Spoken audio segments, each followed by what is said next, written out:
Bueno, hoy vamos a ver lo que es la financiación ajena a largo plazo de las empresas. Como sabemos, la financiación ajena a largo plazo son aquellos fondos que la empresa pide prestados a personas externas a la empresa, normalmente entidades financieras, y que debe devolver en un periodo superior a un año, obviamente con los intereses correspondientes. Principalmente hay cuatro, lo vamos a ver nosotros cuatro. El primero es el que más conocemos, préstamos a largo plazo. La empresa pide dinero a una entidad financiera y ese dinero normalmente suele ser de un importe superior y suele ser un importe superior a lo que hemos visto en préstamos a corto plazo y suele ser también pues, para adquirir parte de inmovilizado, ¿no? De activo no corriente. Entonces, ese tipo de cantidades no pueden devolverse en un periodo pequeño de tiempo, con lo cual el banco pues, le da un plazo superior al año y la empresa lo va devolviendo el dinero junto a los intereses pactados. El tema de los empréstitos también lo hemos visto, lo vimos de pasada un poco en el tema 2, ahora lo vamos a ver con más profundidad. Un empréstito es cuando la empresa necesita mucho dinero y los bancos no pueden dárselo o las condiciones que le ofrecen no les interesan. Entonces, al final aquí lo que hace la empresa es crea un empréstito, divide esa deuda en participaciones idénticas que se llaman bonos u obligaciones y de esa manera obtienen el dinero que necesitan. Entonces, el ejemplo que siempre me gusta poner a mí es que yo necesito 1.000.000 de euros, voy al banco y efectivamente lo pido. Y si no me lo dan, podría pedir 1.000 euros a 1.000 personas diferentes y tendría 1.000.000 de euros.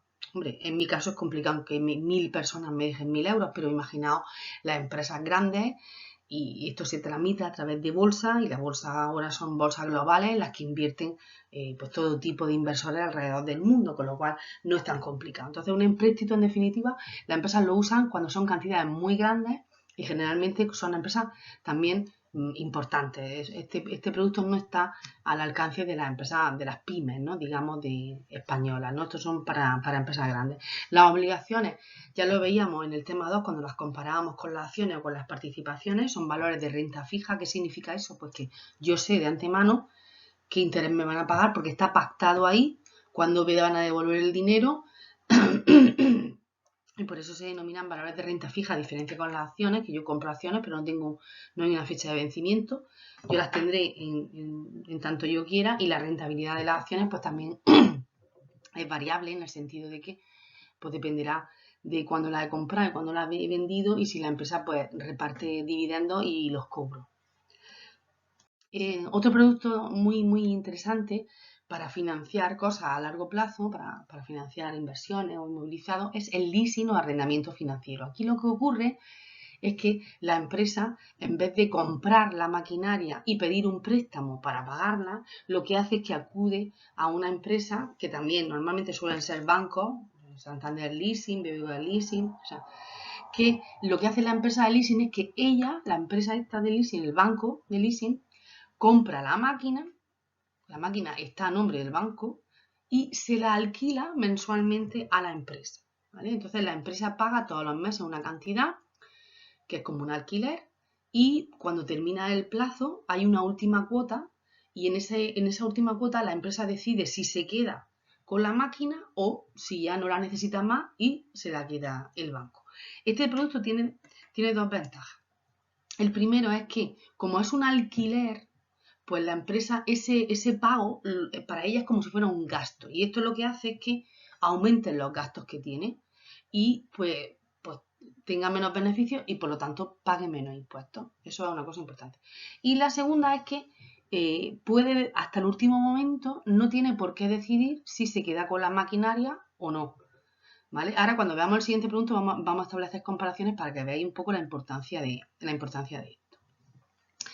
El renting es muy parecido al leasing, porque al final es lo mismo. Yo quiero un coche, pero yo puedo comprarlo a mi nombre y pedir un préstamo con el que pagarlo, o puedo ir a la empresa de renting y la empresa de renting lo compra para mí y me lo alquila cada mes, con lo cual las condiciones, las ventajas fiscales son las mismas. Es un alquiler, la empresa lo contabiliza como un coste, eso baja el importe de los beneficios y por lo tanto el importe de los impuestos.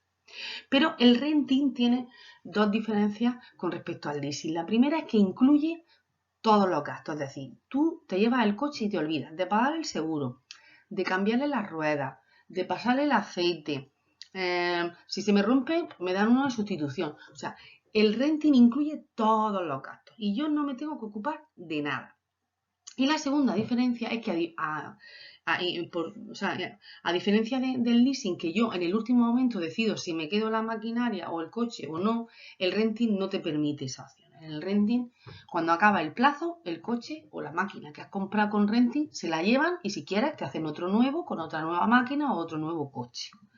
Entonces, al final, aquí no podemos ver la diferencia. Yo lo voy a explicar con un ejemplo. Imaginaos, vamos a hacerlo con los coches, que parece que no, pero entendemos más. Imaginaos el coche del dueño de la empresa. Ese pedazo de Mercedaca, serie no sé qué, serie C o D o E, que vale, yo qué sé, 300.000 euros.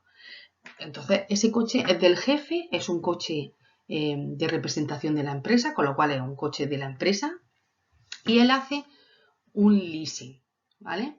Ese coche hace un leasing a 3, 4 años. Los leasing, como son para bienes muebles, entre comillas, que no es para una nave ni nada, pues tienen un periodo corto, no se va a hacer un leasing para dentro de 15 años, ¿vale? Entonces ponle 5 años, por ejemplo. Venga, hacemos un leasing de 5 años y la empresa compra ese pedazo de Mercedes para el dueño o para la dueña. Y entonces, ¿qué ocurre? Cuando lleva al final, el dueño o la dueña, en este caso, el Mercedes se lo quiere quedar, porque al final, 5 años, un Mercedes de este tipo, pues está nuevo, ¿vale? Y es su coche, y además lo ha comprado porque el dueño hace su viajecillo y tal, pero oye, le interesa quedarse con el coche, pues le interesaría hacer un leasing. Ahora bien, la empresa tiene 5 coches que lo utilizan los representantes o los vendedores y se recorren toda la provincia de Almería, Granada y Jaén vendiendo sus productos. Esos coches van a hacer un montón de kilómetros, con lo cual me interesa que me cubran el mantenimiento. Esos coches cada 6 meses a lo mejor tienen que ir a mirarle el aceite. Esos coches, las ruedas las gastan un montón. Esos coches se pueden romper y ¿qué hago yo con el representante mío, con el vendedor? ¿Se queda un día sin trabajar? Me interesa un renting. Me interesa un renting que me cubra todos esos gastos. Yo ya los tengo establecidos, los contabilizo, hago mis números. Perfecto, sí, puedo hacer un renting. Y además, ¿qué pasa? Que termina el renting y no puedo quedarme con el coche, pero realmente a mí como empresa me va a interesar quedarme con ese coche que está quemado, que han hecho un montón de kilómetros con él, que se ha averiado ya varias veces, no me interesa. Entonces, realmente lo que hago aquí es, aprovecho las ventajas del renting, que es que me cubre todos esos gastos de mantenimiento y no me importa la desventaja de no poder quedarme con ellos. Entonces, por ejemplo, yo siempre lo digo, en el instituto, la máquina fotocopiadora, ¿no nos interesaría un renting? Que vinieran siempre a arreglárnosla gratis, que si en un momento dado se rompe nos la sustituyeran y que cuando acabara el plazo nos pusieran una nueva y empezáramos de nuevo. ¿No sería interesante un renting ahí en vez de comprarla nosotros? Que esto se pone obsoleto en un momento y encima se estropea. ¿Y ahora qué hago con la máquina? ¿Para qué quiero yo quedarme con ella? Hago un renting uno detrás de otro y es mucho más ventajoso. Entonces, o por ejemplo, las empresas de alquiler de coches. Las empresas de alquiler de coches, la mayoría de las veces lo adquieren con un renting y entonces cuando llega el periodo final no quieren quedarse con el coche. ¿Para qué quiere quedarse una empresa de alquiler de coches con un coche? Si ya está quemado vivo y ha sido utilizado un montón de veces por fuera y otro nuevo, ¿no? Entonces, estos dos productos, leasing y renting, son muy interesantes, tienen ventajas fiscales y por un lado se parece mucho a un préstamo porque lo financias y luego te lo quedas y tú tienes que pagar el seguro y todo eso, estoy hablando del leasing, pero por otro lado, si voy a financiar cosas del activo, elementos del activo no corriente, pero que en cierto modo se van a cambiar o se van a renovar en un breve espacio temporal y que además van a ser sometidos a un uso bastante elevado, pues a lo mejor me interesa el renting. ¿Vale? Bueno, pues espero que hayamos entendido bien lo que es la financiación ajena a largo plazo.